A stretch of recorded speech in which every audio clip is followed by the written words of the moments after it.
Hello, everyone. Good evening. I am Manisha Mohanty, the Joint Secretary for Microsoft Learn Student Ambassador, and along with my co secretary and the entire team of MLSA SRM, I welcome you to October's event, SpookyPy. So, before we begin with the workshop itself, let me give you a brief about what we do as a club. We host events, workshops, competitions, and a whole lot more. And these pictures are just a glimpse of what we have had over the few years. The journey started in 2014 when the club was founded by Microsoft Learn Student Ambassadors, then known as Microsoft Student Partners.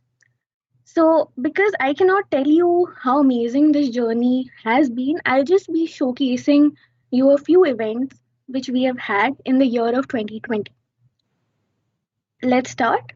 Because this is the first time many of you will be joining us for an MLSA SRM event, we had in February 2020 an offline hands on big data analytics and product modeling workshop, followed by March Bites, which was a 2-day event offline, hands on, about app development and AR, VR technologies, along with newer industries, followed by a personal branding workshop, which also included resume building and resume reviewing by the head of global internship at Microsoft, Miri Rodriguez, and followed up by Best Shot, which was the ultimate designing challenge that we've had at SRM, which ended up in a few lucky, talented people getting dribble invites. And trust me when I say this, they have been putting those invites to good use as well.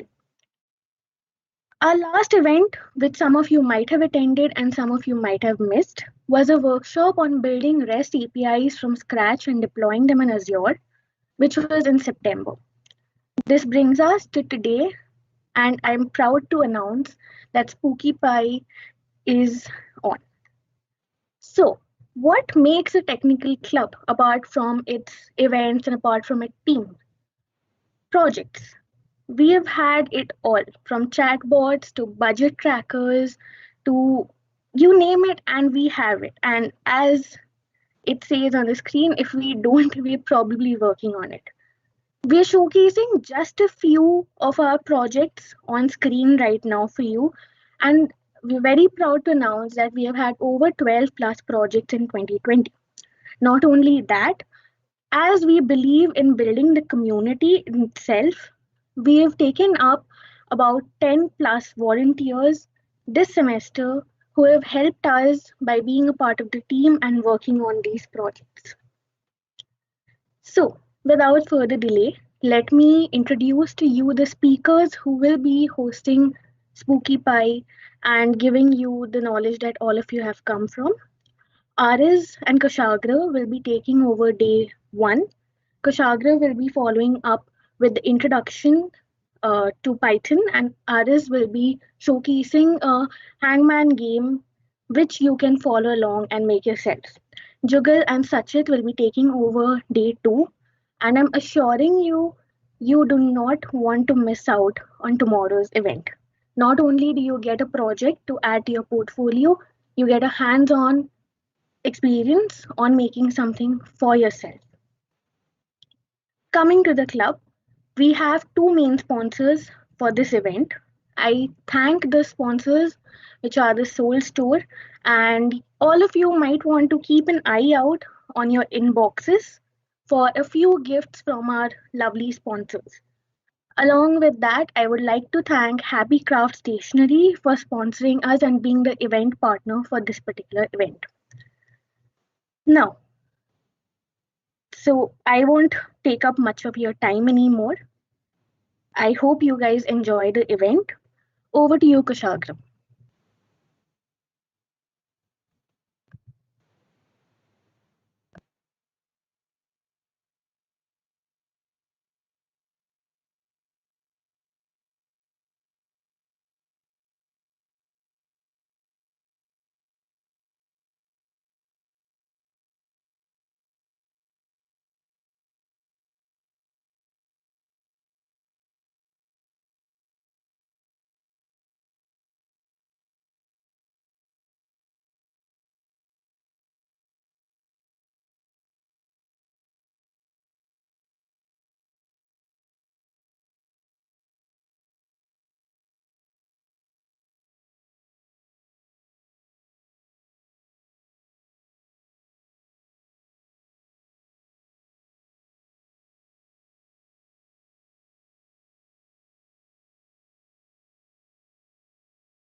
Good evening, everyone, and I welcome you all to SpookyPy Workshop Day 1 by Microsoft Learn Student Ambassadors, SRM.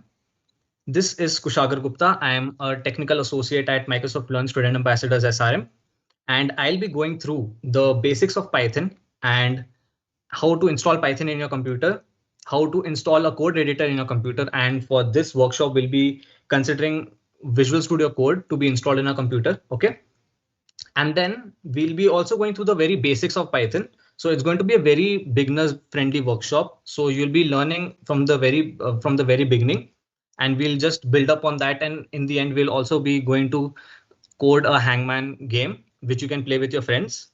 OK, so that will be a nice cool thing by the end of today's workshop. We'll be also discussing about how the interface of Visual Studio Code works, and also the different data types in Python, how to give an output statement, how to take input, and all of that. And we'll be just going through all of that step by step.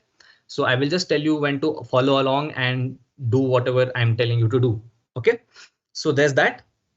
If you have Python already installed in your computer, that's really nice. And if you have any code editor in your computer, feel free to use that. OK, there's no restriction on that. But if you don't have Python or any code editor installed in your computer, you can just follow along with me the steps to install Python and Visual Studio Code. OK, fine. So let's just start now. I'll show you the steps to install Python in your computer. So we'll go and open our Chrome and basically any browser you want. Fine. And then we will write python.org. OK. So now python.org has opened up. You can see this is the official website for Python. This is the official website for Python where you can actually download Python for free. Fine. So you can see this downloads button, which is next to about. OK, this is what you're supposed to click to download Python. We click that. And then we have this button to download Python 3.9.0. This is the latest version of Python. Based on the operating system you're running on, it is going to prompt you whichever version you want to download of Python. So basically you click this download Python 3.9.0. Because I'm running on Windows, it's going to say for Windows, and for Mac or Linux, it's accordingly done. So as you can see, the .exe file has now been downloaded. OK, so now I'm going to open this in my downloads folder. Fine. So now my downloads folder has come up, and you can see there's a .exe file which has come up. Fine. So this is the Python file which you are supposed to double click. Fine. You double click this, and then you are presented with a different dialog box over here. OK, make sure before you click the install now button, you are clicking this button over here, this checkbox, which is add Python 3.9 to path.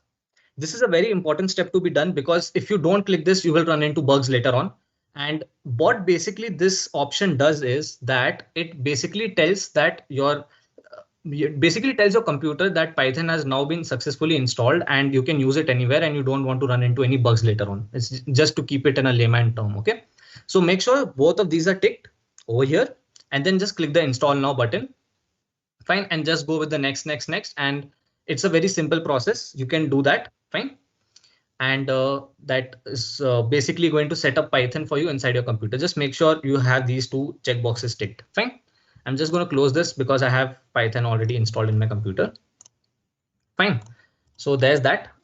If you have understood till now, please type a yes in the chat box so that I can know that you have understood whatever I have told about Python, how to install Python in your computer.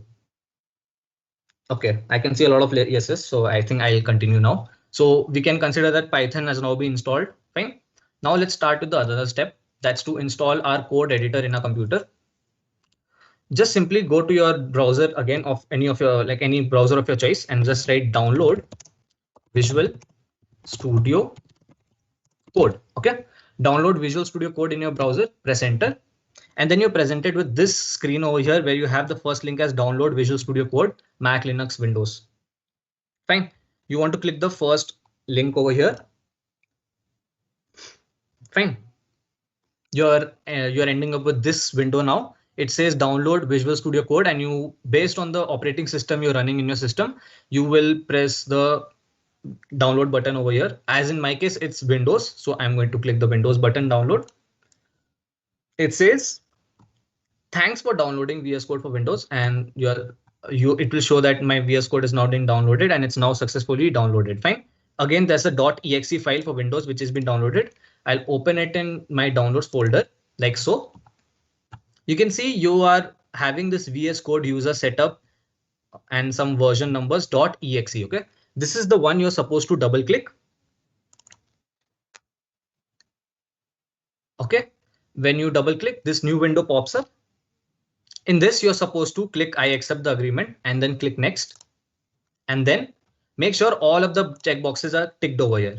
Over here also, we are making sure that add to path, this particular checkbox is ticked, so that again, we don't want to run into errors later on. And it basically tells the entire computer that Python and VS Code are now successfully installed in your computer. Okay, fair enough. Fine. So you can just tick all of these checkboxes, click next, next, next. It's a very simple process to download VS Code. It will not take a lot of time. Fine. I'll just close this because VS Code is already installed for me. Okay. Now, if you have understood how to download VS Code also in your computer, please type a yes in the chat box so that I know you have now installed a code editor also in your computer. Okay, so I can see quite a lot of yeses. So now I can consider that Python and a code editor, that's Visual Studio Code, is now downloaded in your computer. Okay, that's really nice. So you are basically done with the prerequisites now. Fair enough. Now let's move on. Fine. So we want to keep all of the things organized. So I will request you all to go to your desktop and make a new folder. Okay, we will make a blank folder like so, like basically just do a right click. Okay, go to the new one and then click folder. Okay, then I will just name this as SpookyPy workshop. That's the name of our workshop. Okay, for today, I'm going to press enter. My new folder is created. Okay, now all of the things which we are going to do from now for today's workshop is going to be done inside this folder because it will keep all the things organized. Fine. I will come to this later on when we will be showing you the demo and all of that. So just keep this in mind that this is the SpookyPy workshops folder in which we are going to work. We're going to enter it and see it's all empty. Fine. That's okay. That's understood. Now we are going to open up our Visual Studio Code. Okay. For that, I'll just go to start and just write Visual Studio Code and just open it up. Okay. So this is what you actually end up with when you open Visual Studio Code. Fine. This is what it looks like, and it is a very basic one. It's basically on the top you have a menu bar. Fine. You have a menu bar on the top which has file, edit, selection, view, go, run, and all that. I'm just giving you a basic run through of how the user interface of VS Code looks like. Fine. So on the top you have the file, edit, selection options. You have these buttons called Explorer. We are going to use this a lot. We are going to also use this button called the extensions button, which is over here on the bottom left. Okay, this box is over here. Fine. So now what we are going to do is we're going to enter into the folder. We're basically going to open the folder which we just created and work in there. So how am I going to do that? I'm going to click file. Fine. I'm going to click file and the new menu bar on the top left corner. Then click open folder. I'm presented with this.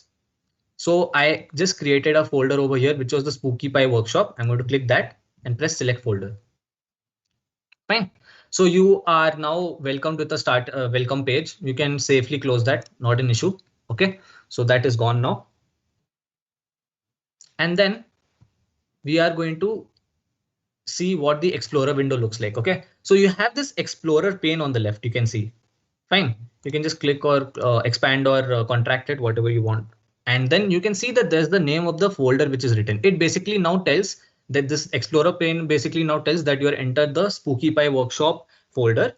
And now all of the things which you're going to do is going to be done inside this folder. Fair enough? Fine. So this is the folder created. Now, if you have understood this, please type a yes in the chat box so that now you have understood the basic user interface of VS Code. And that's basically now we can actually make a new Python file and start working.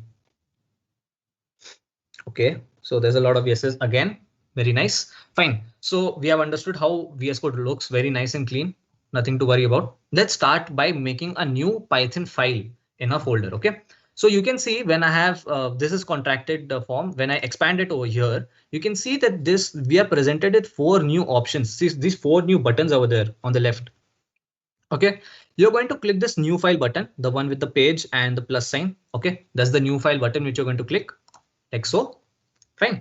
And then you are presented with this box over here where you can actually type in the name of the file you want to work with.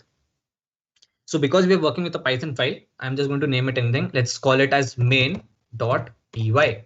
Fine.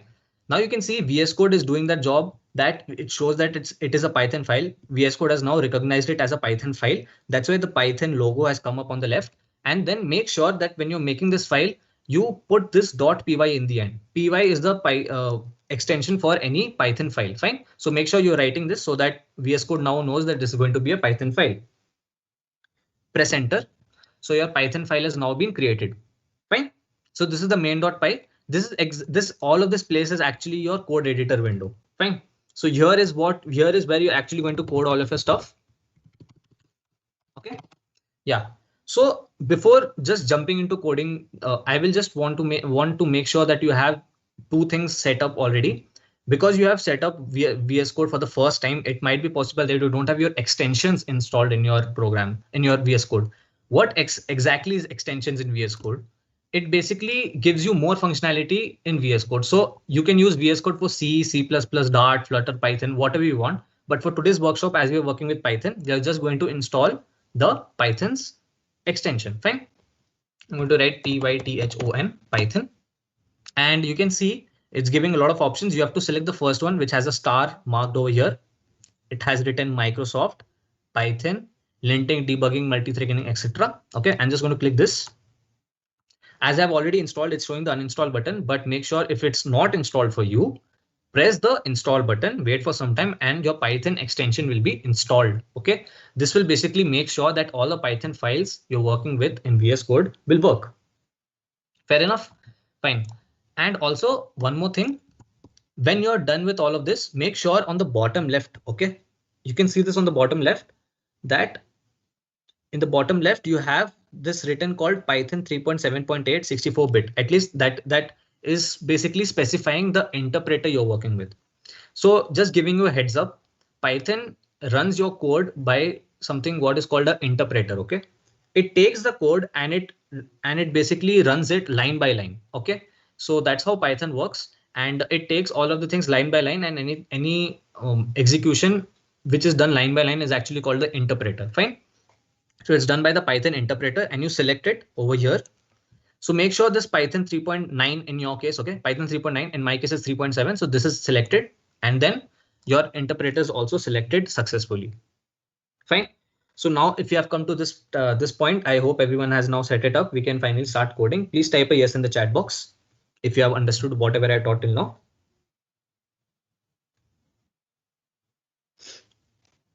Okay.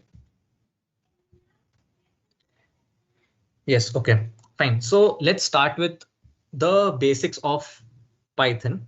Fine. So Python and maths are very much are very much similar.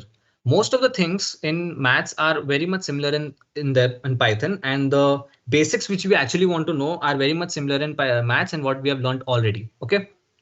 In maths, we have some concepts called variables and constants. Fine. Maths has variables. In variables, we can store any value we want. Okay, we can do addition, subtraction, multiplication. We can do a lot of stuff, and we can do any sort of function. We can apply any functions on it and stuff like that. Variables, as the name suggests, its values change. Okay, variables values don't remain constant. They can keep changing in the course of the program or in the course of a mathematical problem. Whereas in a constant, when we are working with constants, as the name suggests, again, it does not change. The values don't change. Okay, it remains the same throughout. Like 1 is going to remain 1, 2 is going to remain 2, 3 is going to remain 3, and so on. Okay, so that is what is a constant. And let's now start with actually declaring a variable and actually storing some value in it. Okay, so it's as easy as x equal to 10. We just created a first variable of ours, and there we assigned a value of 10 to it. Okay, So this was the first ever like variable. It doesn't matter if you write this as x equal to 10 without any spaces or x space equal to 10. I just prefer as a convention to follow x space equal to space 10. You can do that if you like. So there's that. And you have basically now created your first variable.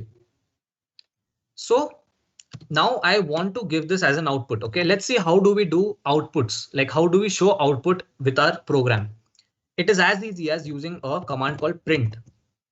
Okay, VS Code takes care of that. Whenever you write the like parentheses, or which is called the rounded brackets, it is automatically going to close it for you. Okay, let me just show you once again. If I'm just going to write print and open it, it is automatically going to close it. Okay, and what this print command exactly does is whatever value you put in between this is actually going to be given as an output. So let's see what happens. I just created a variable. Okay, anything which is there on the right hand side of the equal to sign is going to be assigned on the left. So x is now holding a value of 10. I'm going to write x in between the brackets and then give it as an output. And then let's run it. Okay, how do we exactly run a Python file? On the top right corner, you can see there's a green color button. Run Python file in terminal. Okay, this is what you're supposed to click when you're supposed to run your Python file. So you're going to click this run Python file in terminal, and then you can see it's going to run it and it's going to show 10. Fine, fair enough. So we just created a new variable, we printed it out, and it was as easy as that. So this was the first ever program. Fine, let's go with the conventional methods and simply print anything we want, like the conventional hello world. We'll write print, open and close brackets, and inside you will open the double quotes. Okay, and write hello world. When we are writing any sentence, okay, when we want to give out any output of a sentence, make sure that it is enclosed in double quotes and it is inside the rounded brackets of print. Fine. So we want to print out hello world. We are just going to run this and you can see hello world is now been printed. Fair enough. So now you understood the basic outputs. So please type a yes in the chat box if you understood how you actually give an output in your Python program. Okay, so let's move on. There's a lot of yeses. Fine. So let's continue. Now I'm going to basically show you the different operations, mathematical operations that you can do in Python. Okay, it's very much again similar to maths. I'll just go through all of them one by one. You can just see that. Fine. So one more thing before getting into that. Here you can see that I have put these triple quotes. What exactly are these triple quotes? Okay, whenever you write anything enclosed in the triple quotes, then it is something called a multi-line comment. Okay, multi-line, what exactly are comments? Comments are anything which is for the reference of the programmer. Okay, he writes it for his use, or if he's working with any other friend who's a programmer and he's seeing the program for the first time, you can write any of your things like this is useful, or you can just write any note for your fellow programmer or for yourself that you can see and understand. One thing to note is that whatever you write between these quotes is not for the Python interpreter. The Python will not run that part. It's only for the human. Okay, it is only for the programmer. So anything you write is for your reference. It's nothing to worry about for the Python interpreter. Okay, fair enough. I'm just removing this and I'm going to talk about the mathematical operations in Python. Okay, we have addition for plus sign. We have a subtraction for negative as a minus sign. Okay, we have multiplication. Make sure multiplication is not X, it is star. So it is shift and then press 8. So that's where how you get star symbol, and that's for multiplication. And you have the forward slash. Okay, next to the enter sign, you have the forward slash as the division sign. Okay, for division. So these are the 4 basic mathematical operations in Python. Very, very much similar to maths. It's nothing to worry about. I will show you all of them in action just in some time. So I'm just going to remove all of this. Fine. Just plus for addition, minus for subtraction, multiplication, and division. Fine, fair enough. I'll just remove all of this. And let's start with writing a program, just as an example, writing a program where you make a one variable holding some value. We make another variable holding some value. We add them up and give them as an output. OK, we make one variable, we make another variable, add them up, and then give it as an output. Let's do that. OK, just to understand how mathematical operations and output statements work very well in Python. OK, so building upon what I just taught earlier, I'm just going to make another variable like x equal to, let's say, 10. And let's make one more variable, OK, which I want to add. So y equal to 2. Fair enough. So I have made two variables with x equal to 10, y equal to 2. I have made it in two separate lines. OK, and then I want to add them up. OK, and when I'm going to add them up, I want to store the addition of these two numbers in one more variable. So I'm going to create another variable for this, so that I'm going to write sum. Let's just name it as sum. OK, equal to x plus y. Fine, x plus y, and this is going to be 10 plus 2, which is basically going to be stored. Let's see what happens when we are going to work with it. So there's that print sum, because now we want to print out the sum, right? We have stored the addition of these two, and now we want to show the sum of it. So I have whatever I wanted to print out is what is written between the parentheses over here. That's sum for me. And now when I'm going to run this code, clicking this green color button on the top right, run Python file in terminal. Let's click that. You can see the output 12 has come up. Well done. So you have successfully written a program now which adds up two numbers. Very nice. So and then you store it and then you give it. It's as easy as that in Python. It's just a 4-line code, not a very big thing. OK, let's do this for the other symbols which I talked about. So let's say difference. Let's store it in the variable diff. I'm going to replace the plus sign with a minus sign and write in place of sum as diff diff. Let's run this. You can see 8 has been printed because 10 minus 2 as we know is 8. So that is what has been printed here. Let's do the same thing for multiplication as well. So let's write mul for multiplication, just a variable. Just remove minus sign and replace it with a star and make diff as mul. And then let's run this using the run Python file in terminal button.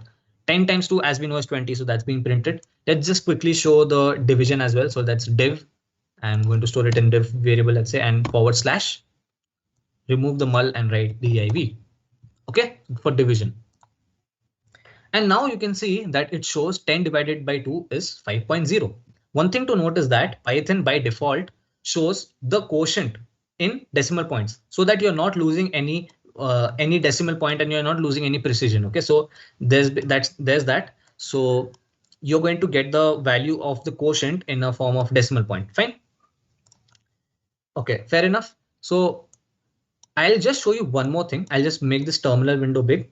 Over here, you can see whatever code which you write is there in the code editor window, and whatever you get as an output is in the terminal window. OK, this is all of your output. Whenever you run your code, when you put the run Python file in terminal button, it's going to show all of your output in this thing.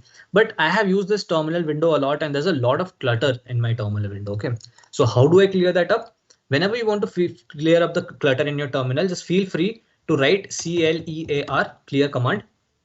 OK, just write this clear command and press enter. You can see the entire terminal window is now clean and fresh, and we can now work with any other outputs. Cool. So there's that. I'll just close the Python. I'll just close this terminal window here. OK, please type a yes in the chat box if you understood the basics of the print statement and also all the mathematical operations that we do in Python. And also what is the clear command in terminal.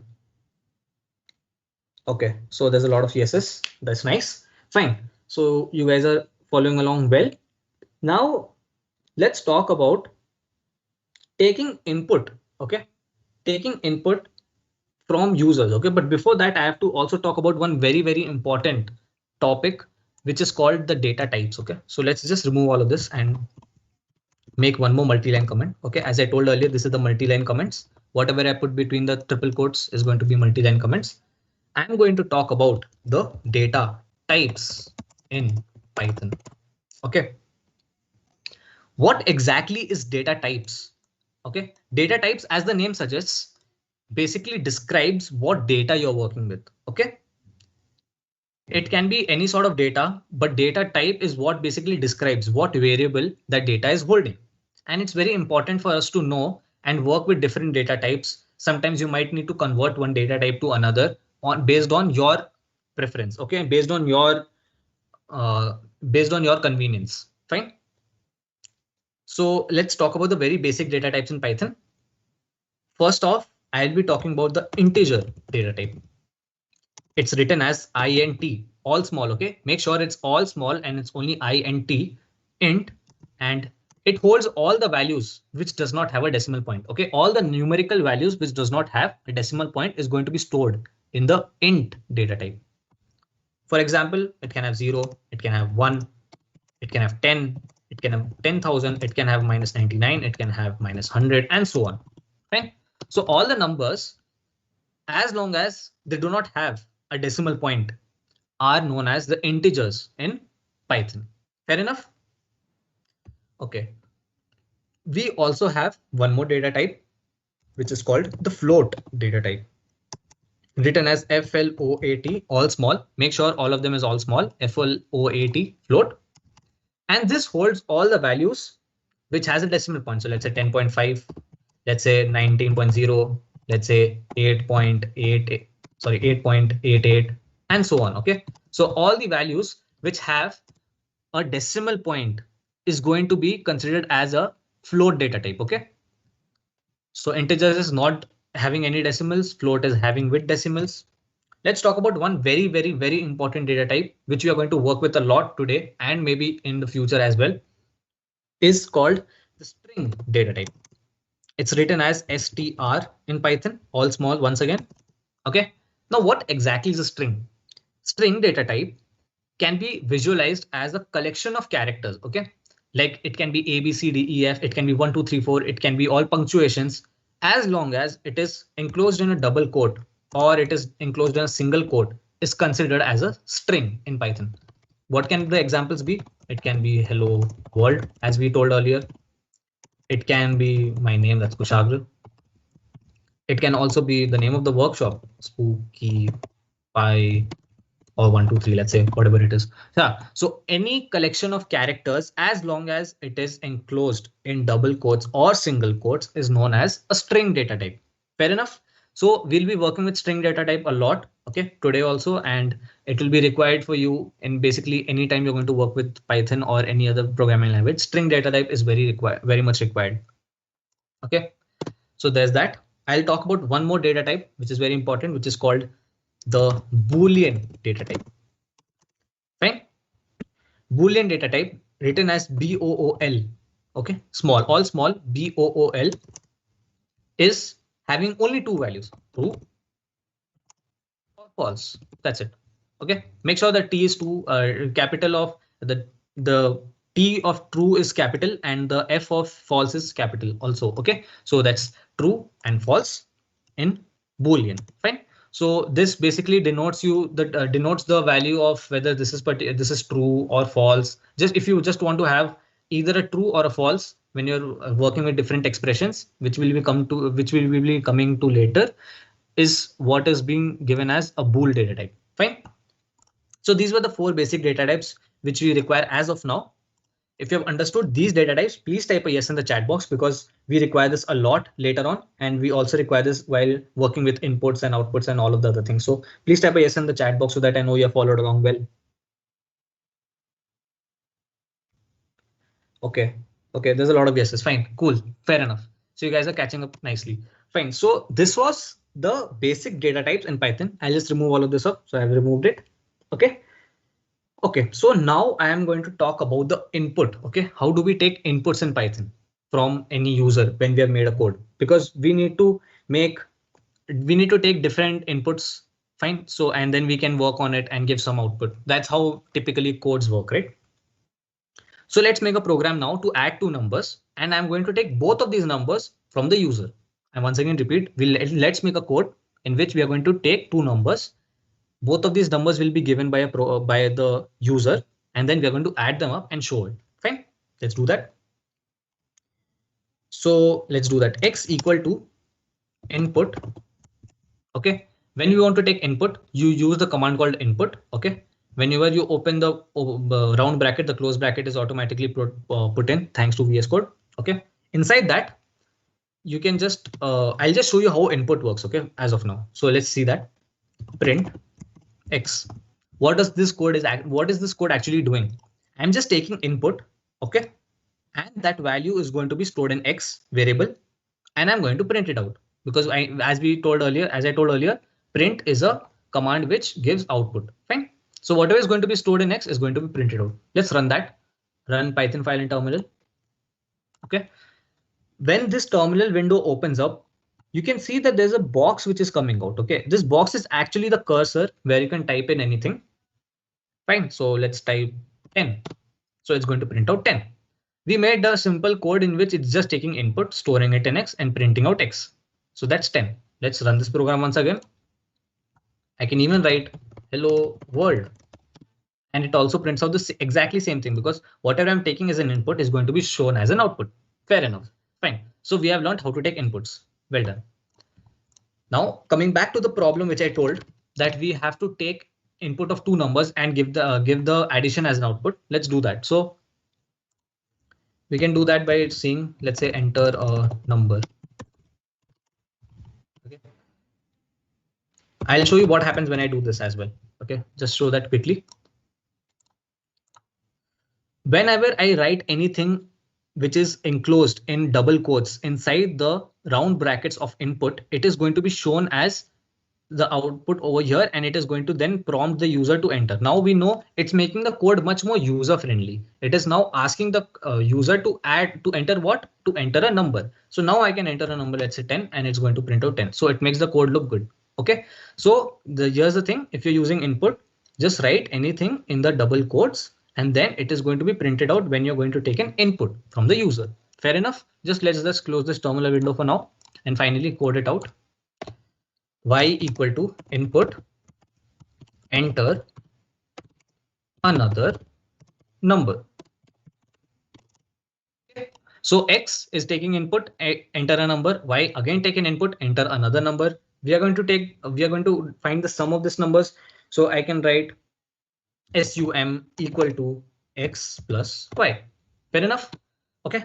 So I write sum equal to X plus Y and then give an output as this. Okay. Print sum. Just a basic code, again the 4-line code, but now we are taking inputs. Okay, but here's the thing where data types come in hand. When I just hover my mouse on top of this sum variable, you see that sum is being shown as a str. As I discussed earlier, str is a string data type.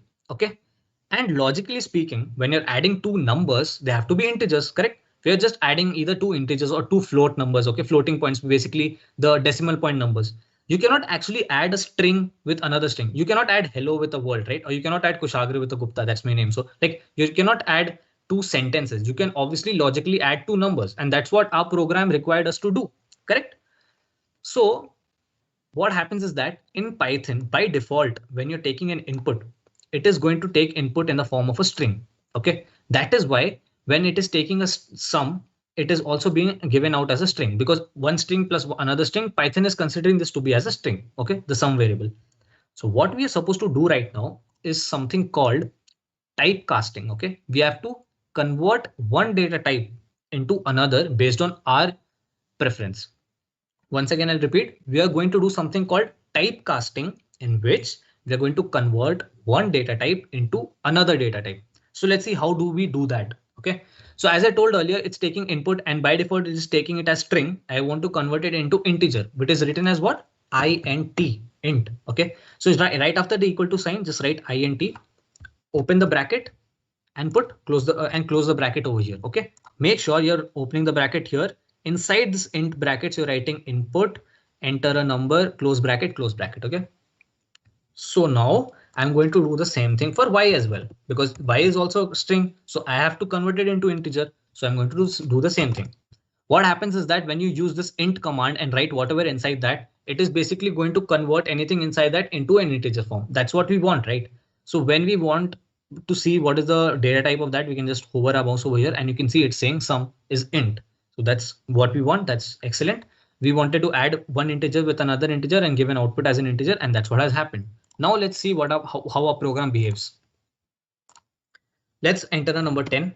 Let's enter another number that's saying 20. So I'm pressing enter once again after that, and it's showing 30. Well done. So we took inputs of two numbers. We also understood what typecasting is. Okay, in this case, we converted string to an integer. We added them both and we stored it in sum, and then we printed out the output of these two numbers, that is 30. Fine. Well done. I'll just clear this out. Okay. So if you have now understood what typecasting is, what data types were, just a little glimpse of how data types are. Okay. And then giving out an output, please type a yes in the chat box. Fine. Can I have some yeses in the chat box if you have understood whatever I taught till now? Okay. Fine. You guys are following well. Well done. Fine. Let's move on now. So I am also going to talk about the different relational operators that we have in Python. Okay. It's very important to have relational operators in our program. So I'll show you how it is required. So let's open up my multi-line comments once again. Okay. I'm going to talk about the relational operators. Okay. So in maths, we have greater than sign, less than sign, greater than equal to, less than equal to.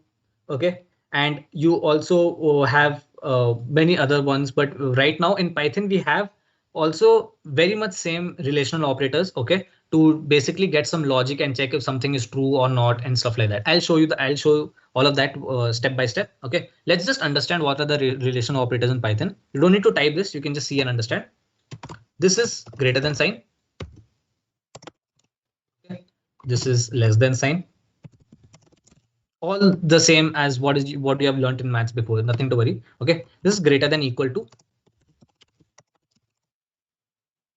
And this is less than equal to. Okay. Greater than and equal to sign, when you put it becomes greater than equal to, and if you just leave them as it is, they're greater than less than, and same goes for this also, less than equal to over here. Fine. Fine. That's there. We have one more very important relational operator, which is called which is actually the equality operator. Okay. Equality operator. Fine.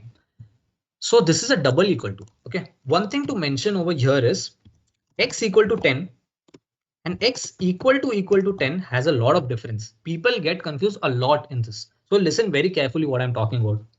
This equal to sign over here is actually the assignment operator. Okay, I just talked about all the multi-line comments. So that's triple quotes. If you want to write anything in a single line as a single line comment, you use a hash. Okay, just telling that again, that if you want to write anything in just one line as a comment, just use the hash sign. Okay, so yeah, you have x equal to 10. And then if you are using only a single equal to sign, it's basically going to assign whatever is there on the right side to the left side. Okay, so x is now a variable which is holding the value 10. You assigned a variable some value. So that's the assignment operator.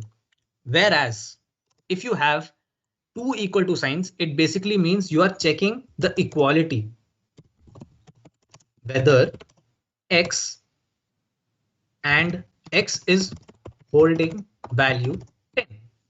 Okay, this is what it means. When you are writing x equal to 10, you are basically checking the value on the left, in this case x, is equal to the value on the right, that is 10. Okay, so that is what is equality operator, and this sometimes get confusing, but if you have understood this, well done. Please type a yes in the chat box if you have understood what single line comments also mean and what is assignment operator and equality operator.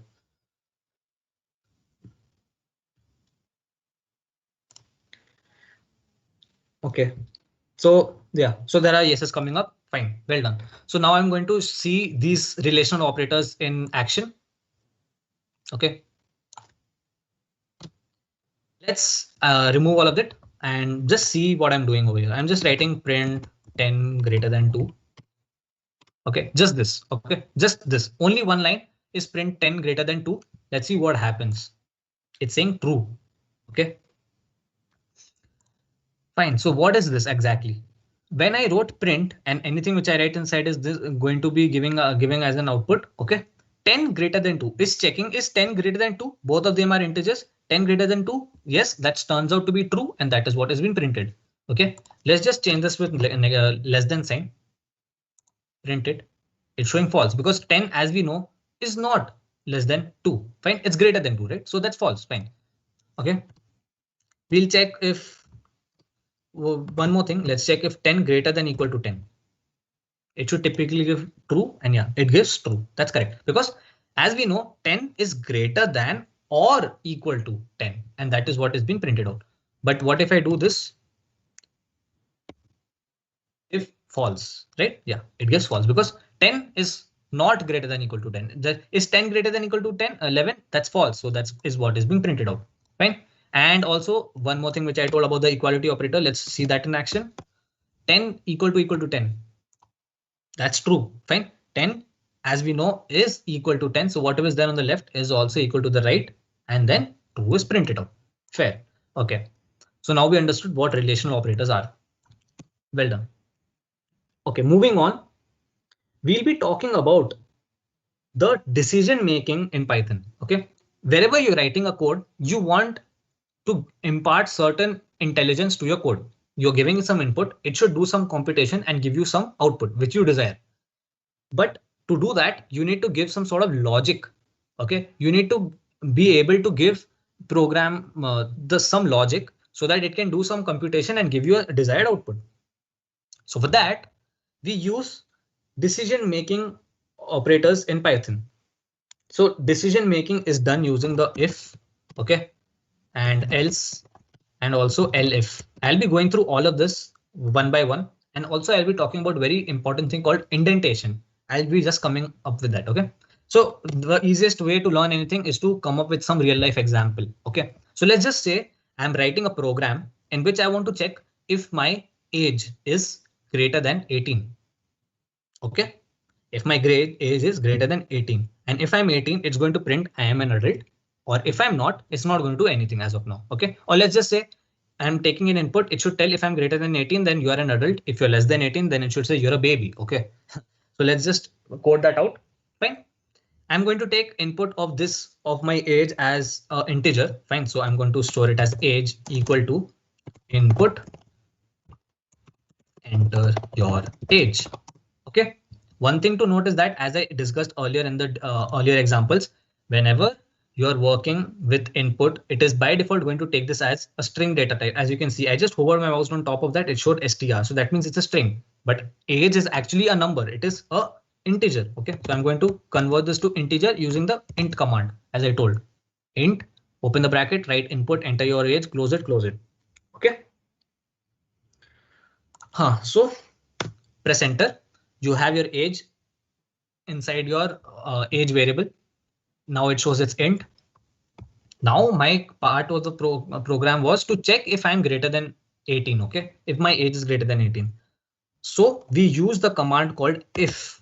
OK, we just write if, all small, if, open the bracket, close the bracket. VS Code takes care of that.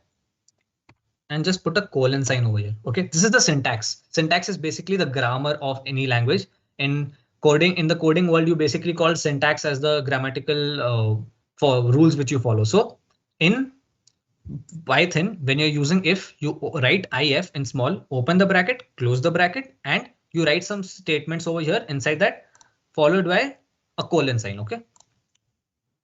Now I wanted to check if my age is greater than 18. OK. As I discussed earlier, we're going to use relational operators. So age greater than 18. If age greater than 18, I will do something. So I will press and enter over here. Now you will see one good thing about Python over here. OK, Python differentiates different parts of code using something called indentation. OK, it does indentation for different parts of codes to differentiate all the different parts of codes, and the Python can understand it much better. OK, so when I am writing this colon sign and pressing enter, you can see the cursor has come 4 spaces away from this margin. OK, in Python, it is a convention that indentation has to be of 4 spaces, and VS Code takes care of that. Don't worry about it. So when you press enter over here, it's going to give 4 spaces. And now whatever statements you're going to write after this is going to be considered in the if statement. OK, fair enough. So I'll show you what happens when I write print. If my age is greater than 18, I'll tell you are an adult. Fine. So you can see when I wrote anything under this after the enter, there was a 4 spaces thing. This is the indentation which has happened. And you can also see this bar over here, this gray color bar over here, which basically is telling that all the code which you're writing over here belongs to the if part. OK, it belongs to the if statement, that if this turns out to be true, OK, if this expression turns out to be true, that age is greater than 18, then execute all of this. This is what exactly if works. OK, this is how exactly if works. Let's just run this, run Python file in terminal. It's saying enter your age. My age is 20. I'm going to press enter and it says you are an adult. So well done. Our program took the age, it converted into integer, stored it in age. It checked if 20 greater than 18, because age is holding 20, right? So 20 greater than 18. Yes, that's true. Enter into this and execute print you are an adult. Fine. This is what has actually happened. OK, so Python is very much analogous to English. OK, you're saying if my age is greater than 18, then print this. It is exactly what is happening over here. If my age is greater than 18, then print this. This is what happened. Fine. Let's just run this code once again and show you what happens if I tell my age is just 3 years old. Nothing happens. I have not told Python anything. What should Python do when my age is lesser than 18? When I entered my age as 3, it did not print out anything. OK, so what to do for that? I'll just close this terminal window and show you one more command which we use as else. OK, one thing to note is that when you're writing this else command, don't write it below this. OK, don't write it below the print statement, because that is wrong. As I told, if you're going to write along this, then it basically means that you're putting else inside if, and that is not correct. OK, you want to have if separately and else separately. I'll show you else in action. Else, I'm going to write print you are a kid. Fine. So if my age is greater than 18, print you are an adult. Else, print you are a kid. Fair enough. Let's run this. I'm going to enter my age as, let's say 25. It's going to say you are an adult because it checked if 25 is greater than 18, you are an adult. OK, well done. Let's run this once again. My age is 4. It's going to say you are a kid. Now what happened? It checked if 4 is greater than 18. It turned out to be false. Else, print you are a kid. This is what exactly happened. OK, so else print you are a kid has now been printed because you told Python ki OK, if my age is not going to be greater than 18, else you have to execute this statement. Fine. OK, so please type a yes in the chat box now if you have understood what if and else is, and also what is indentation in Python and why is it very important.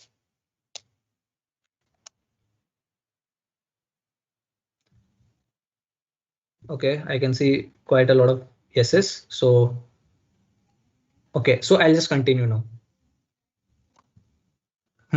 So I discussed about what is if and what is else, and I also talked about one more command, which was the elif statement. OK, what is this? Let's just understand with examples, because it's very fun to understand things when you're working on a real life example. OK, so I have been told by my teacher to write a code in which teacher enters marks of students. OK, and then my code should assign grade based on the marks. And the exam was only having 3 grades, which was A, B, and C. Fine. So she enters any number, let's say out of 100, let's say 95, 96, and it should give A grade. OK, and if it falls in some other range, it should give B or it should give C. That's it. OK, just for the sake of simplicity, we're doing. So if the marks turns out to be greater than 90, we'll give them an A grade. OK, and then if it turns out to be turns out to be greater than 50 and marks turn out to be less than 90, we give them a B grade. And if marks are less than 50, we're going to give them a C grade. OK, fair enough. Greater than 90 A, greater than 50 and it should be less than 90 because it's falling in the 50 to 90 range, then give them a B grade or else give them a C grade. Fair enough. So this is how we're going to code it. Won't waste a lot of time in understanding what exactly the input is. So I'm just going to write it as marks equal to int. Okay, typecasting it to int. Inside that I'm writing input enter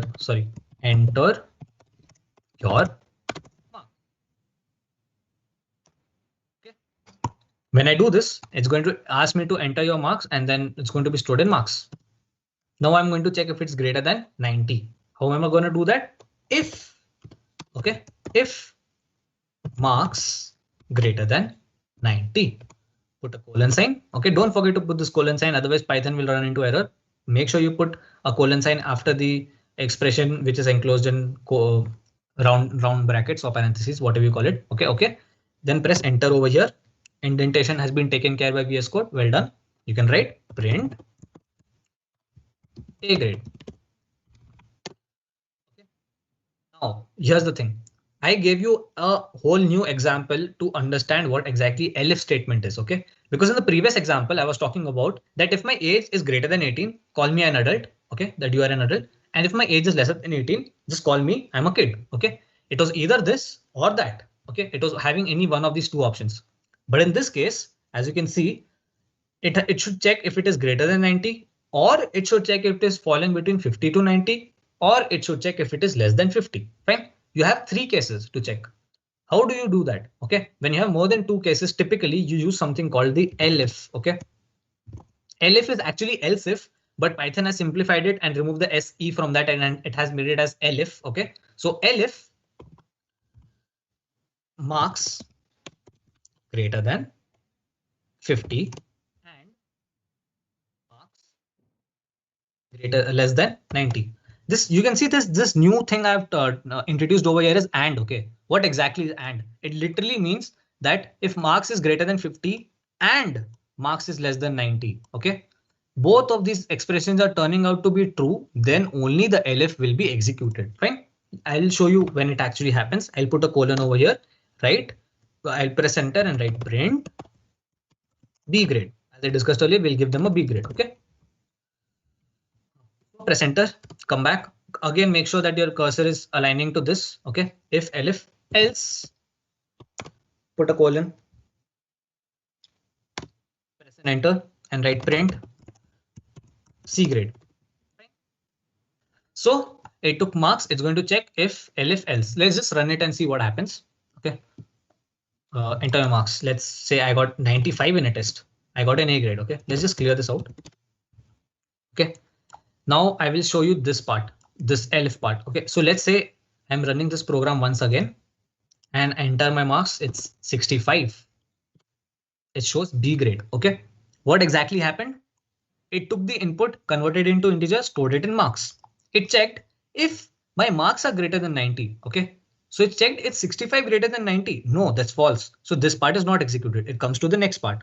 It checks elif, basically else if 65 greater than 50. Yes, that's true. Okay, this part turns out to be true. And okay, 65 less than 90. That also turns out to be true. Both of these expressions on the left of and on the right of and, both are turning out to be true.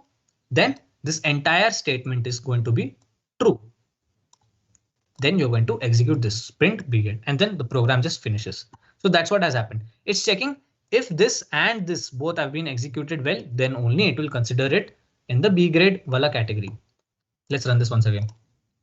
I got 20 in a exam. So it's going to check is 20 greater than 90. That's false.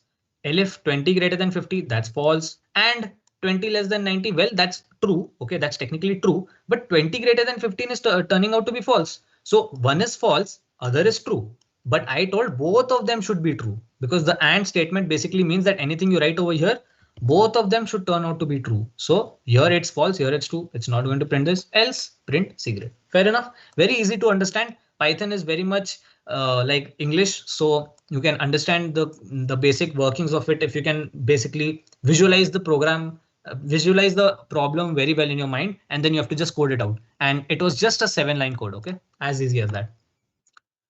Fine. So if you understood the conditional statements in Python, please type a yes in the chat box so that now you know, now I can know that you actually know how to work with different logics and how to impart some sort of logic in your code.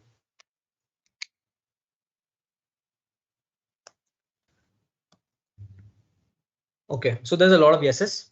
Well done. Fine. So you have understood a lot about the decision making, indentation, and all the addition, subtraction. That we have come a long way. Okay. Now I also want to show you the. I also want to show you how the code exactly works.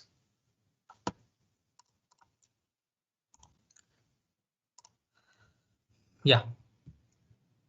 So today we are going to actually code Hangman. Okay. As I promised, we are actually going to work with the code of Hangman. Hangman or Bollywood, whatever you call it, is basically like you have some set of movies or you have some set of words which you're basically going to check if the letters which you're entering or writing or whatever is there in the name of the movies. Okay, so just going with the spooky theme, and as it's Halloween, we have decided that we are going to play Hangman with spooky and scary movies. Okay, horror movies. So what I've done is in a separate file called names.txt, I have made a file called this in names.txt where I'm storing all the names of scary movies which I like. I can put an endless list of movies over here, and our code is basically going to choose randomly select any one of the movies from here. Okay, any one of these movies from here, and then it is going to ask us to guess the characters. Let's just see what happens. It's a really nice program which you're going to code all by your own. Fine. So it's going to ask me to enter my name. It's just a nice touch. Okay, it's like more user friendly and it's like asking our names and stuff. So it's like really cool stuff. So like, let's just put Kushagra. That's my name. It's telling good luck Kushagra, guess the characters. Okay. As I have made the text file earlier, so I already know that this is Nightmare on the Elm Street. That's a movie name. That's a horror movie name. So that is what is being shown because as it looks like that, it's going to be Nightmare on the Elm Street. So it's asking to guess the characters. Here's the cursor. Press here. Right. N. Okay, make sure you're putting in the characters one by one. Okay, don't put a lot of characters at once. You have to just put one character. So you can say all the places where N was there has now been filled up and the underscores from there has gone. Fair enough. Let's put I. It's going to say NI. Put G. It's going to put NIG. Okay. And also let's see what happens when I purposely put a wrong input. Okay, so in Nightmare in the Elm Street, it's not having Z letter. So let's put Z. It's going to show wrong. You have 5 more guesses left. We are going to basically code the program in such a way that you have 6 guesses. If you make 6 wrong guesses, you're going to lose. Fine. So now let's just show you what happens when you win. So I'm going to put the correct letters H, T, M, A, R, E, I, L, S. Oh, okay, sorry. That's oh yeah. So Nightmare on Elm Street, all of the letters were guessed correctly by me and you won. You win. Okay, it shows that you win and the code just ends. Okay, fair enough. I'm going to run this program once again and show you what happens when you put a lot of wrong statements. Fine. So enter your name. That's Kushagra. Okay, it's going to say guess the character.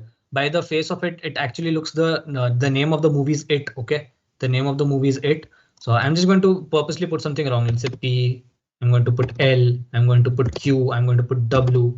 I'm going to put M. You can see all of this is telling wrong. You have 5 more guesses. You have 4 more guesses. You have 3 more guesses. You have 2 more guesses. Let's see what happens when I have 1 more guess left and I'm going to put something wrong. So let's say V. It's going to say wrong. You have 0 more guesses. You lose. The word is it. Okay. So we have basically made a code which is going to check if you're putting characters wrong. You have 6 guesses to do that. Okay. And it will show if you have no more guesses left, it's going to say you lose and it shows the word is it. Basically the name of the movie which you're actually guessing. Fair enough. So this is what you're going to code. It's a 35 line code. Okay. I will show you how it works. Okay. Just the basic part of it. The starting part. Let's go back to this. Fine. Fine. So we have our main.py. We have come back to the main.py. It was all nice and clear. We are working in the SpookyPy workshop folder. Fair enough. So I'm going to first take input of the name because as it told, it's going to take input of a name. But I also told one more thing. I told that we are having a text file which is holding a lot of movie names, and you're going to randomly select any one of the movie name from the text, correct? So how do you get some randomness in your program? Okay, that's what will make it fun, right? You don't want to make a program which will be so predictable that now it's coming Nightmare on the Elm Street. On the next time it will give you it. On the next time it will give you Final Destination. Then in the next time it will give Final Destination 2. The whole fun of this game is that the code randomly selects any one of the movies from the text file and then it shows it to you, correct? So I will do that by doing something called import random. Okay, what did I do? I just put in a lot of words over here. You might get scared that what am I doing with this new thing called import random? I never talked about it. Okay, I'll talk about what exactly import random is. The whole fun of Python actually comes by using pre-made modules. Okay, what exactly is a module? Module is a connection of functions. Functions, as you can understand by the name itself, it is going to do some work. Okay, functions is anything that will make a program do something. Okay, you can give in some inputs and it is do something and give an output. Just like how functions work in maths, right? You do sin x. So when you're doing sin x, you put any value of x in the sin x and it's going to give you some output, correct? In the same way, functions in Python or any programming paradigm is going to work like that. You give in some input, it's going to do some computation and give you some output. So modules is collection of many functions which you can directly import or basically use in your Python file and make your life easy. Okay, you don't have to actually sit and code the entire thing again and again because it is already made by other great programmers. You have a very vast Python community which has made different modules to make your life easy. Okay, one of that module is random module, okay, which I can just simply import. Okay, when I'm writing import and just write whatever module I'm working with, I write import space the name of the module. In this case, it's random. Okay, when we will be further coding this, you will understand what what functionalities of random you will be actually using. Okay, so I'll come to that. You'll understand it much better. So this is basically importing the necessary module. Okay, just putting a comment. If you want to write it, go ahead. It will be nice for you. You can nicely document it and keep it with you. Or if you don't want it, you understood it, just totally fine. You can just skip this commenting part. Fine. Okay, moving on. It asks me to enter my name.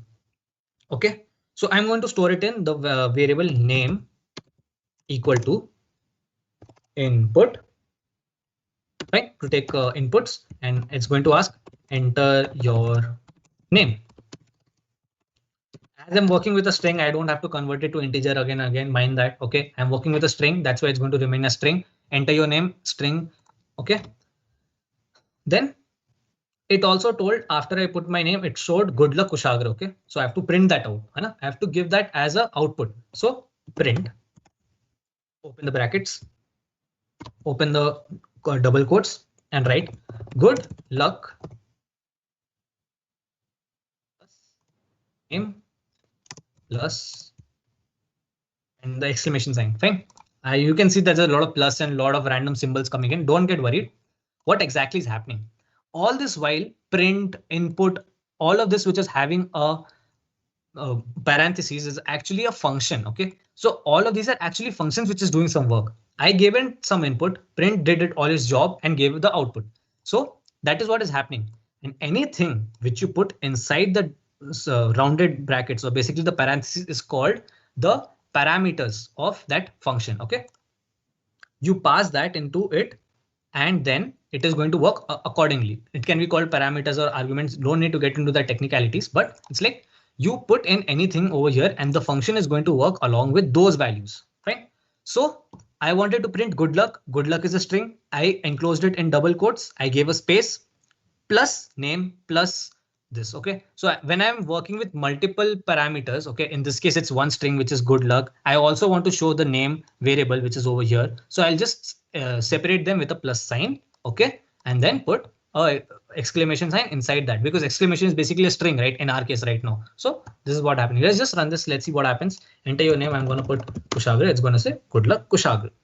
OK, so we have finally completed the first 3 lines of our code. OK, and if you have understood what modules was, please type a yes in the chat box so that I can understand that you know what modules is and why is Python so magical as a programming language and why do we use modules so much, so extensively in Python. OK, Okay, that's good. I am seeing a lot of yeses. And this was basically it from my side. I will be signing off, and I hope you understood all the basics of Python to install Python all the way to edit your code. Just in a matter of an hour, we have come a long way and understood the very basics of Python. My teammate Aris Siddiqui is going to take over the virtual stage and show the further coding of this entire Hangman code step by step. He's going to go through different concepts, and then you are going to learn all of them step by step. So this is me signing off. This was Kushagar Gupta from Microsoft Learn Student Ambassadors SRM. I hope you enjoyed. Stay home, stay safe, and stick till the end so that you can learn the entire code and you can get this working and play with your friends and family. Okay. Thank you so much. And this was me.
Hello. Hi, everyone. My name is Ariz, and I'll be walking you through the Hangman program today. If you have any doubts from the previous session, you can just you can put them in the chat, and the mods, and some of them I can explain to you right now. Otherwise, we can start. You can type yes in the chat if you want to continue, and you don't have any questions.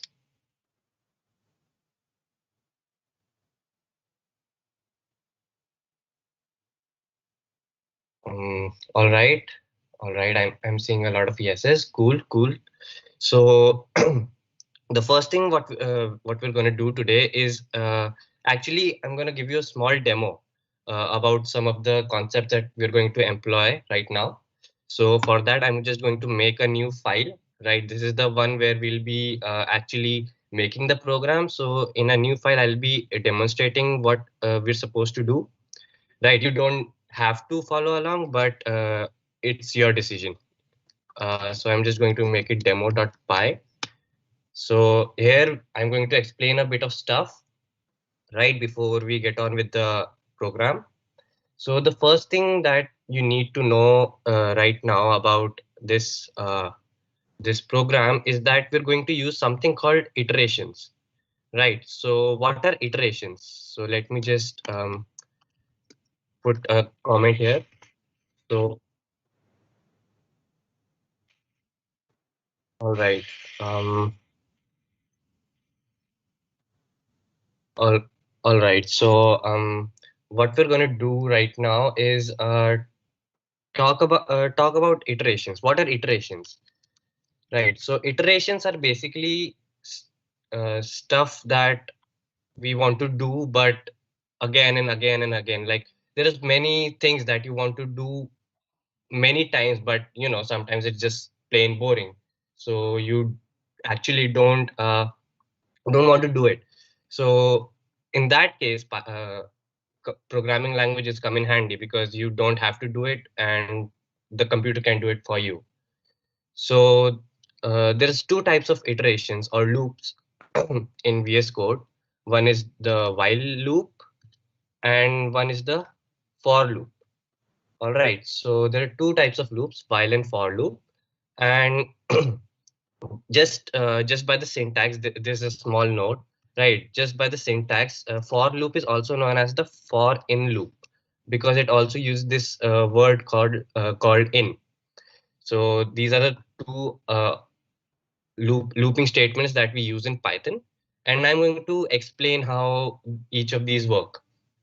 So the first thing is the while loop, right? So the while loop works exactly like it says. You write the word while and then an expression, right? So let's say a variable called I while it is less than 6, right? So we're going to make this variable I, assign the value 0 to it, and just write this statement while I is less than 6.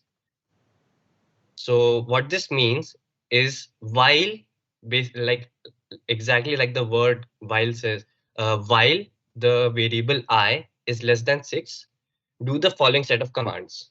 All right, so I can print I right now, just as a demonstration. So now if I run this in the terminal,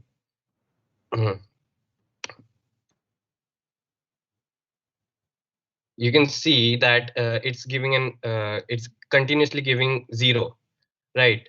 So let me just stop this. So what happened here is that even though we created this I equal to 0 and we asked why that check that I is less than 6. So what happens is it checks that yeah, I is less than 6. It returns true, so it goes inside and it prints the number or prints the variable I. Right, so that's basically what it does right now. So as you saw in the terminal, it just continuously kept printing 0. That is because we actually didn't update the variable I. So for that, there's a small little thing that we need to do, and that is uh, this. So what this line does is this is a shorthand format. I prefer to write like this, but what this basically means is I is equal to I plus 1. So now inside this statement, this entire block, Now, first we're going to print the number, and then we're going to actually going to update the number. So now, hopefully it's all right. So yeah, so now if I run this, let me just clear this up. So now you can see that it runs from 0, it prints 0 to 5, right? That is because whenever it comes inside this loop, it checks if I is less than 6, right? So till 5, it is less than 6, so it gives a true, right? So when it updates and it becomes 6, when I become 6, it goes back to this statement and it checks, is I less than 6? So is 6 less than 6? No, because 6 is equal to 6, right? 6 cannot be less than itself. So in that case, this condition becomes false and our execution comes out of this block. So this is a while loop, a basic while loop in a nutshell. So now that's out of the way. So let's move on to for loop.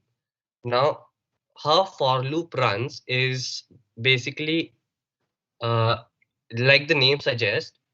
For it runs, it repeats a sequence of instructions for a given sequence or a set of stuff, right? So for example, it's used in cases of sets of data. So one of the things that we use is lists. So let me just explain a list right now. So a list is a collection of it's a collection of data, and you can contain anything, right? So a list is denoted using square brackets like these, and you put stuff inside. So I can put, let's say, apple,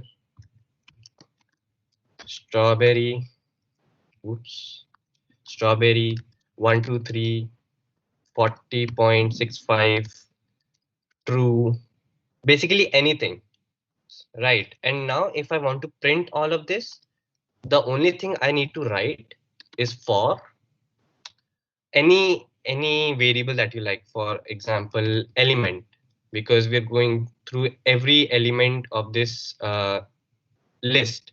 For element in my list, uh, print element, right? So so now if I run this, you can see that it prints everything: apple, strawberry, 123, 40.65, true. So this is basically our entire list over here. So this is how a for loop works. Another thing that you might want to know is this in operator. So this in operator, what it does is actually goes inside a sequence, or basically a list, right? So you can go inside a list for uh, and it checks, is this element or is this thing inside? So this is basically what the in operator does. So that is iterations.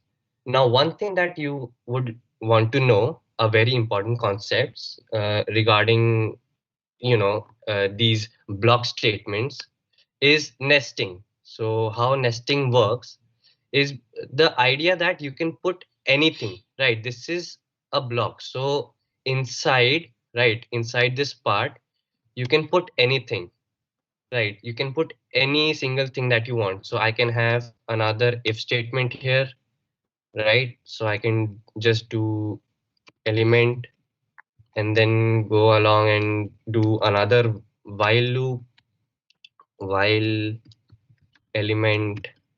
I can go and do another for loop inside for x in my list. So this can go on and on and on and on, right? So this is basically nesting. So you can do anything that you want. So for example, like the example Kushagra took, when you have to assign a grade to any uh, to any student, based on their marks. So that was for just one, that was just for one student. But what if you had 100 students? You are not going to run that code 100 times, right? You're just going to write a loop and then just add your that entire program inside that loop, and that basically solves your problem of doing the same thing 100 times. So that is a small demonstration of iterations. So now we can get to the code, right? So let's do that. So the first thing that we're going to do actually is create the text file, right?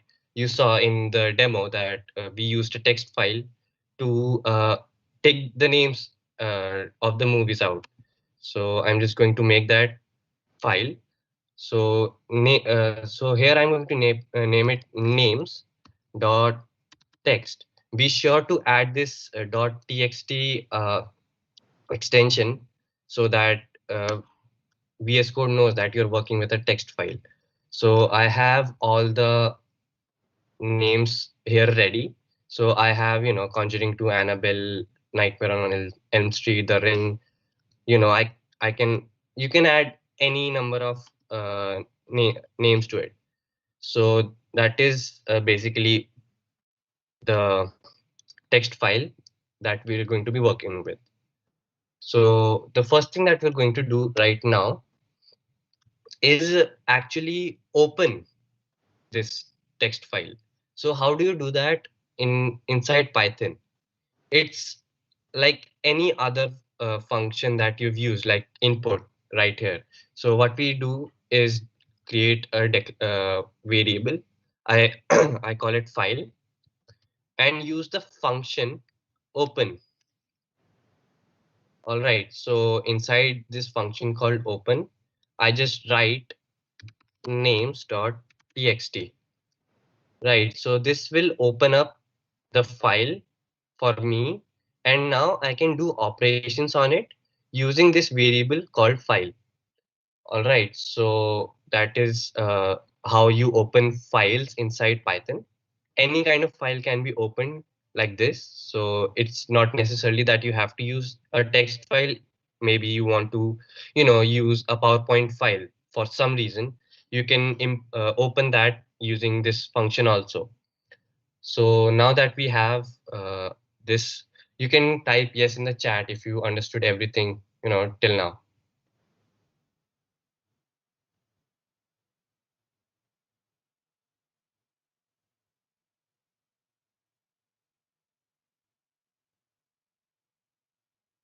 All right. I see a lot of yeses. So let's move along. Let's move along. So what we're going to do next is actually take all of these words, the names that we have written in our file over here. So for that, we're going to name another variable called names. And now what we're going to do is write this following stuff. File dot read lines. Right. So now what this does is actually it takes all of these names and puts it in this variable called names, which is of the type list. So it makes a list out of all of these, and then just adds them to this variable. So now if I print this variable names, right? So now if I run this, I'll put in my name. So now you can see that that has all of the names: Conjuring 2, Annabelle, Nightmare on Elm Street, all the names that we had in our text file uh, in a list. So that's that. I'm just going to clear this now and get rid of this. We don't need it actually in our code. So now we actually want to choose the question right now, right? What we want to give to the player. So So what we will do right now is make a random choice out of this list of names, right? So now that I've used the word random, you know that we're going to use this random module right here. So the way that you use this module is actually create this variable called name, use the name of the module, in that case it's random, and then the function that you want to use. In this case, it's going to be choice. So it's already completing it for me. So I just do that. And now what I want to do is actually add inside the parentheses the sequence or the list of stuff that I want to make a random choice out of. So for us, it's going to be names, right? So now if I print name, you can see that first I need to enter. So now you can see that it chooses final destination as the question for this particular round, right?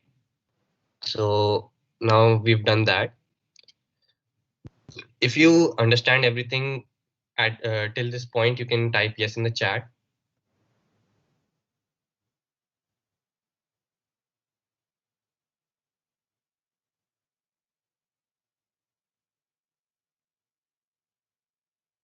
All right, cool. I can see a bit, some yeses. So we're gonna move along, right? So now the thing about Python is a small fact about Python is that it treats, or basically any programming language, is that they treat lowercase letters and uppercase letters differently. So capital F and small f are both different things. So when you type a small f on your keyboard, it is treated as a different uh, entity than capital F. So, maybe you've guessed the name correct, right? You know that is final destination, but you're constantly pressing small f, and it tells you that a wrong it's a wrong guess, right? So how do you basically protect against that? So for that, what we're going to do is actually make all the letters inside this variable called name lowercase. So the way we do that is write name and then write this name dot lower. So what this lower function does is it converts all the letters inside your variable or string name to lowercase letters. So now it's easier for the player to actually finish the game, right? And now you must have also noticed something. Let me just do the print statement here again. Right, let me just print this again. Um, my name. So you must have noticed this thing called \n that you don't see, inside inside this file. You don't have this character, right? This weird thing \n. But why is it showing here? So what \n is, it is a character. This entire thing is considered one character. And the thing with this is that it tells, you know, Python or your programming language that now you want to move to the next line, right? So the thing about this game is that you actually can't enter this character directly, right? You can't enter one character that tells you to move to the next line as part of the game, right? So you want to get rid of that. So the way we do that is write the following code. So what I'm going to do is write word is equal to string. So this function that we're going to use works only on strings. So maybe you enter a number, and you want to make sure that the thing you're working with is a string. So I just use this function str, right? uh, Make it name. You convert my name to a string as a precaution, and then use the function strip, right? And then enter \n. All right, so what I've done here is that this function strip, it looks at the starting of your string and towards the end of the string and checks if you have this character \n. So if it's there, it's going to remove it. Otherwise, it's just gonna leave it as it is. Right. And you also must have noticed why I used these single quotation marks instead of double quotation marks. So the thing about Python is both double quotation marks and single quotation marks both represent strings. Right. So this is a string. This is also a string. Right. But the thing is, by normal programmer convention, double quotes is used for strings and single quote is used for characters. All right, so this is something to keep in mind. It works both ways, but it's preferable that you have single quotes. Right. So, and another thing is that in some cases, in some softwares, instead of \n, they would use another character which means the same thing, but it's known as \r, right? So we want to guard against both of these. So I'm going to write the same thing as above, name dot strip \r. So now we're checking if either your name has \n or \r, and if they have it, you remove it. All right, so this is a small thing that you need to understand. Right, so if you understand, you can type yes in the chat, and then we can move on.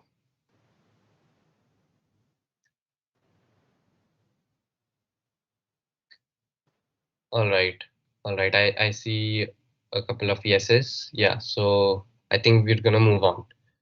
All right, so the thing is now we're going to tell them, for the first time that you need to print the characters, right? Sorry, guess the characters. So you do a simple print function, print the thing that you just did above, print guess the characters. That's it, right? So this is it.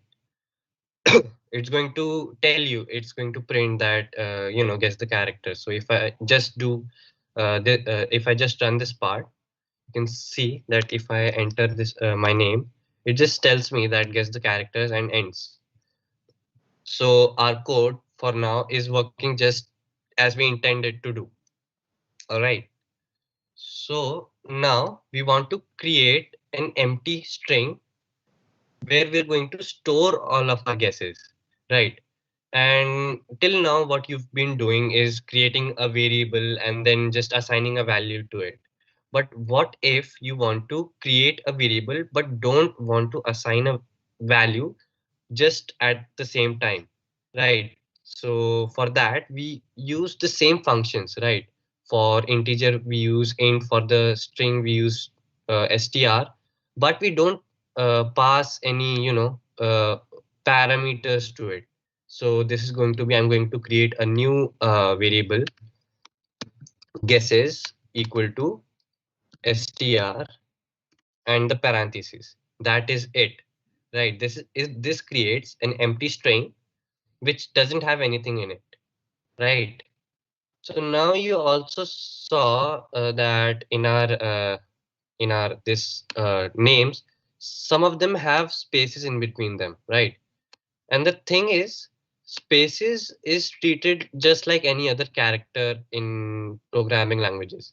So when you write a simple game, you actually have to guess the space also as part of your game.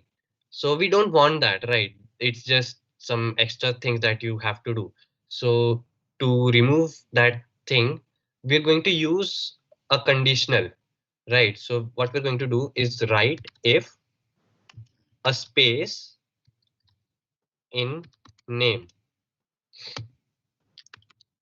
Guesses plus equal to space. So let me explain what just happened here.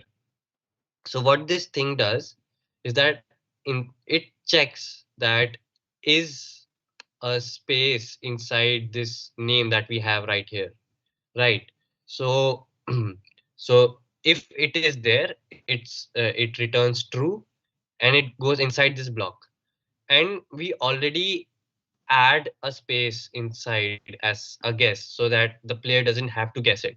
So it makes, life a bit easier for the player.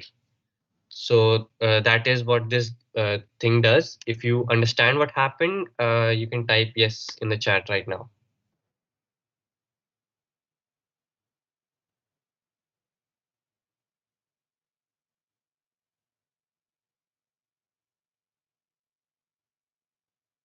All right, cool. So now we can move ahead. And as you saw in the demonstration, we had a limited number of turns that we gave to our player, right?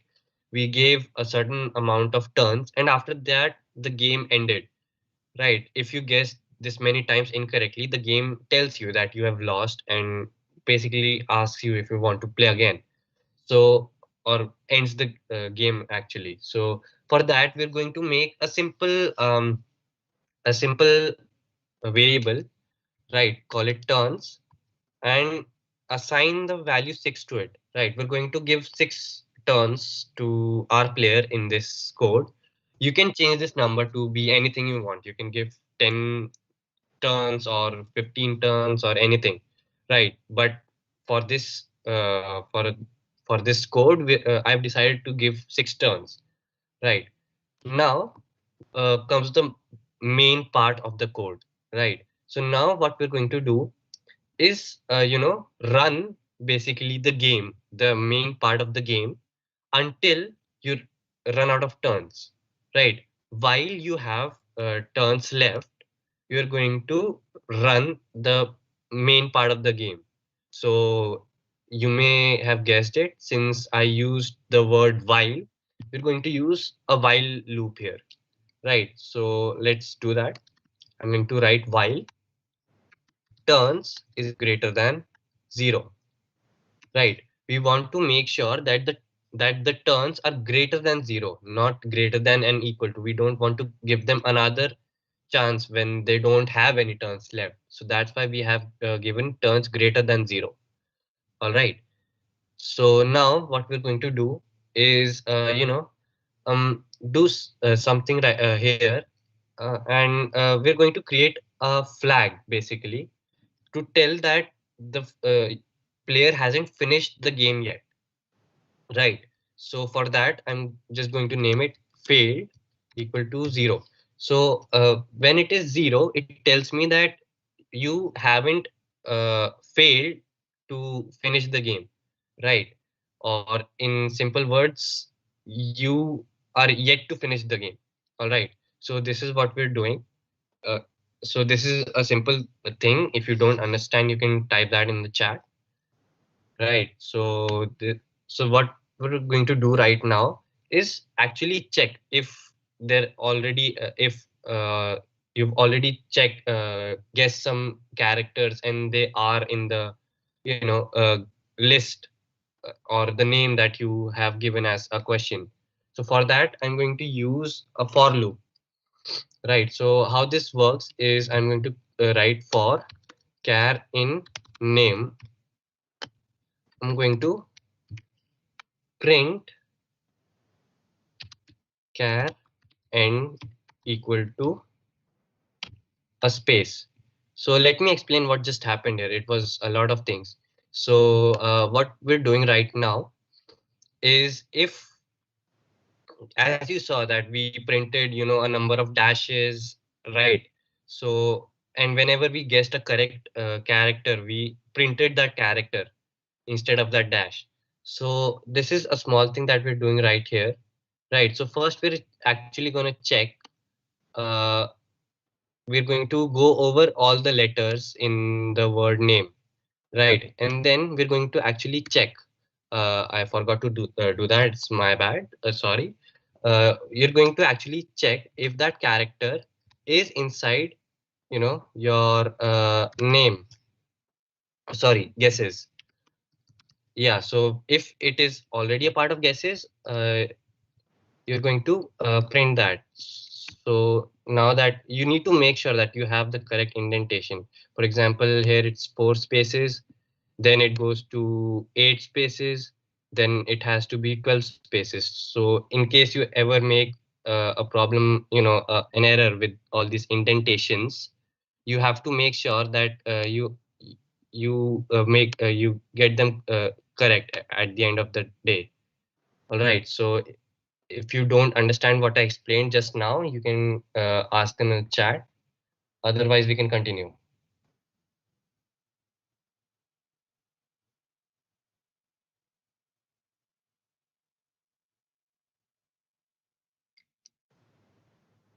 All right, all right.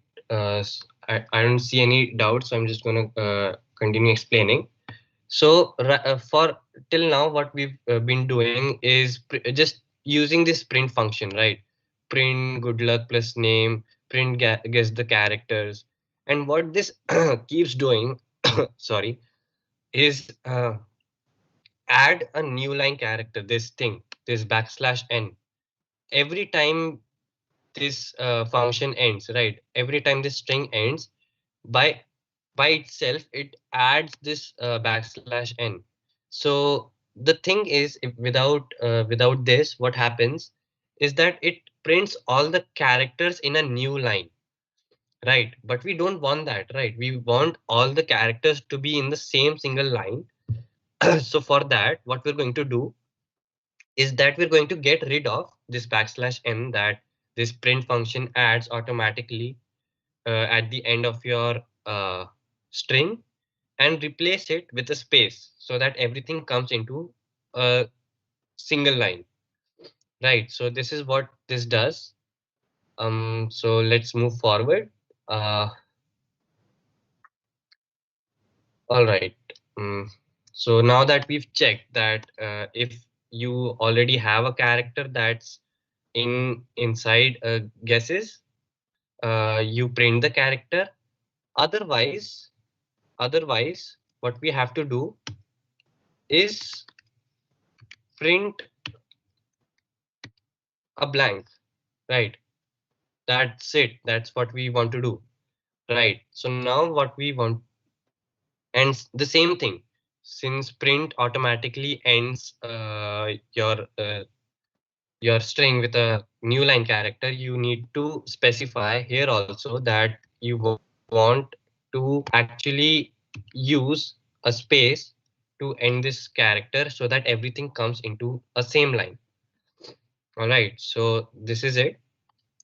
And here we're going to specify that the user hasn't finished the game because we still have blanks left. So what we're going to do is add 1 to failed. All right. So this tells us that we haven't actually finished our game. All right. So this is basically for printing what we wanted to, for printing whatever we had as part of our name that we wanted the player to guess. All right. So moving ahead, now we're going to check if if failed is 0, that means you finished the game, right? You've won the game. So you just tell the player that you won and then just end the program. So for that, we're going to write another if statement here. If I'm going to write if failed equal to 0, print print you win. So what's happening here is that it checks that if failed is 0, that means that you won. It tells you that you won. And since I had to use this space as the end of our print statement, I had to especially specify to this specific function that we want this in a new line, right? We don't want this string to come, at the end. So let's say I have like this, and then you say you win, right? We want this to come in a new line. So for that, I'm using this \n. And now, since you've already won, you don't have to do anything. You just close the program. So for that, we're going to use a function called exit. So exit, just the way the name suggests, it exits the program, or basically ends the execution of a program. All right, it doesn't look what's after it. It just comes out of execution. All right. So if you've understood everything till now, you can type yes in the chat.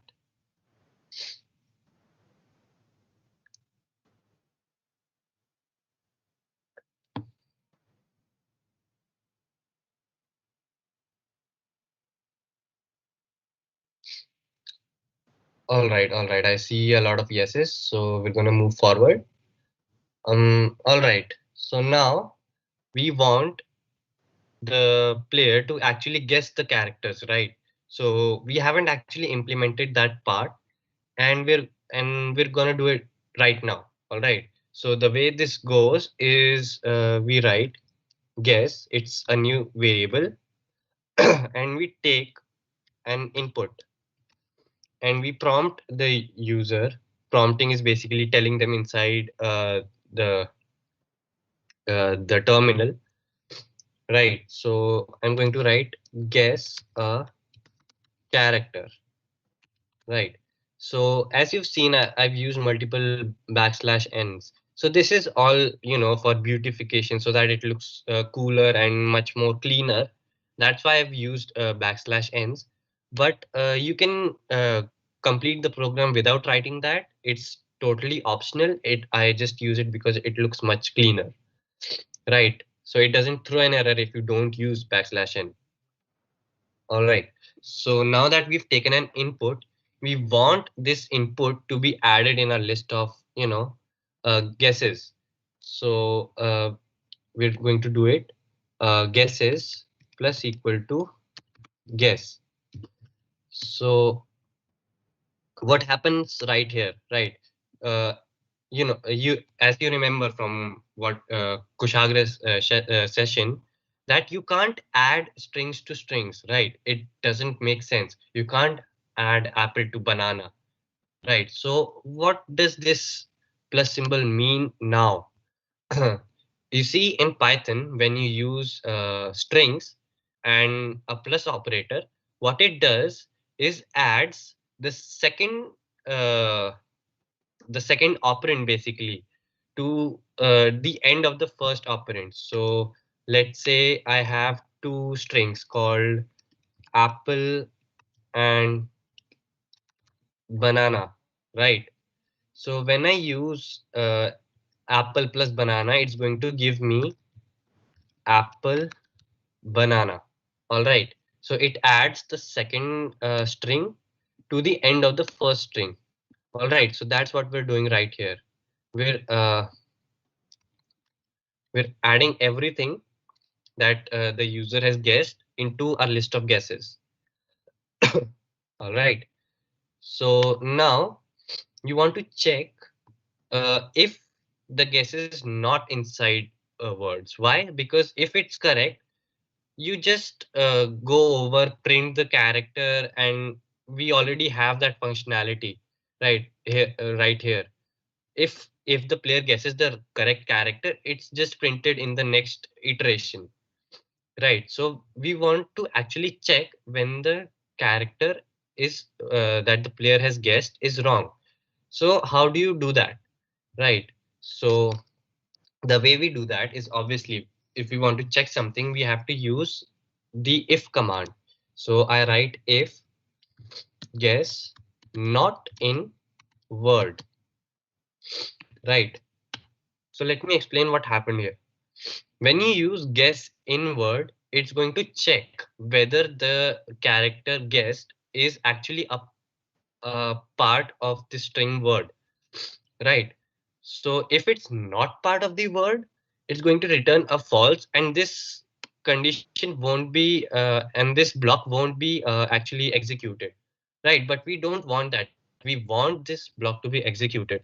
So for that, what we do is write this operator called not, and what this does is inverts basically basically inverts the return of this expression. First it was false, now it's true. All right, it just inverts it from true to false or false to true. So that's what not does. All right, so this is what this is what's happening. It checks that if guess is not in word, execute this block. So what we're going to do, the first thing what we want to do is take away a turn from the player, right? So we're going to do that. Turn minus equal to 1. So I used plus equal to everywhere. So the thing is, this shorthand works for all arithmetic operators, right? You can have plus equal to, you can have minus equal to, you can have multiply equal to, you can have divide equal to, you can have everything. So it's shorthand for every arithmetic operator that you have. All right. So again, I made a mistake here. It's supposed to be name, right? So now what you do is now that you've taken away a guess, you tell them that you've made an incorrect guess. So the way you do that is a simple print. So I'm just going to write wrong, and then I'm going to print you have a space, convert convert this turns to string, turns um more guesses, right? So let me explain what just happened here. The thing is, when you write a print function in this format, you can't actually write an integer along with a string, right? Because we're using this addition operator here. Just like we told you, it just adds a string to the end of the first string, right? How do you add an integer to the end of the first string, right? It doesn't make sense. So it gives an error. So for that, we convert the integer to a string, and then we add it to our string that we want to print right here. All right. So if you understand what happened in this block, please type yes in the chat.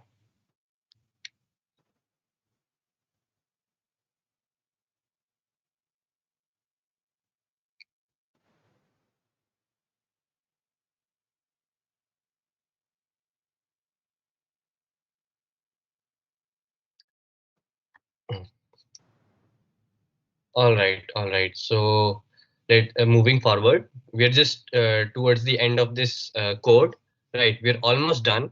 So now that we've done most of the things, right? We've printed the characters and the blanks. We've checked if the user has finished the game and won. We've checked if they've made a wrong guess, right? We've done everything. The only thing that we haven't done is actually tell them that they've lost when they've lost, right? So for that, obviously, we're going to write another conditional statement here, right? This is the last part of the program that we're going to write. So the thing that we're doing is we're going to type if turns is equal to 0. Right. So what does this do? It checks if turns is equal to 0. Right. It means that you've run out of chances. Right. As we decide early on, because we aren't coming back inside this loop once uh, turns is has become 0. Right. So that's why we want to do this thing. We want to check this while we are inside the loop statement. So That's that. Now moving forward, we just print you lose, right? And then as basically a goodwill, we tell the player what the name of the movie was. So the movie was, and then just the name. All right. So this basically finishes our program, right? So what we do right here, let me just explain it one more time. What it does is it checks if we've run out of chances. If we have, it prints that you've lost, and then it tells you the movie name, right? That this was the name of the movie. So now that we've done everything, we can actually run this program and check if everything works. So let me do that. I'm going to enter my name. Right, it gives me a list, right? It gives me these blanks that I want to guess, right? So I know from the names that we have right here. So I'm just going to guess it correctly once. So THERING, right? So as you can see, whenever I guess, it shows me that I've guessed the correct letter, and then it just goes on and on and on until I just finish it. All right. So now let me just clear it once again. Uh, Now if I run this program, uh, put in my name. Now I know the answer to this, but I'm just going to type some random letters so that you can see what happens. So H, Y, N, sorry, M. I can do Q. I can do E, and I can do P. So as you can see, every time I guessed a wrong character, it it uh, it decreased my turns that I have left. Tells me that I have guessed a wrong character, and actually tells me that I have this many guesses left, right? And in the end, it tells me that I've lost, and it tells me that this was the name of the movie. All right, so this is basically everything about this game. And this is basically it from my side. If you understood everything, you can type yes in the chat. And a small thing that I want to tell you is that certificates for this program will be provided to you after filling the feedback form that the mods will be providing in the chat, right? So other than that, I hope you enjoy. This is it from my side, and thank you.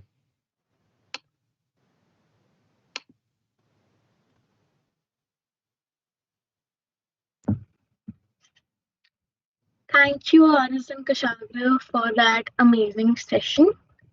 Guys, as Aris told you already, please fill the feedback form or you will not be receiving your certificates. And the form will be closing very soon. So please fill it as soon as possible.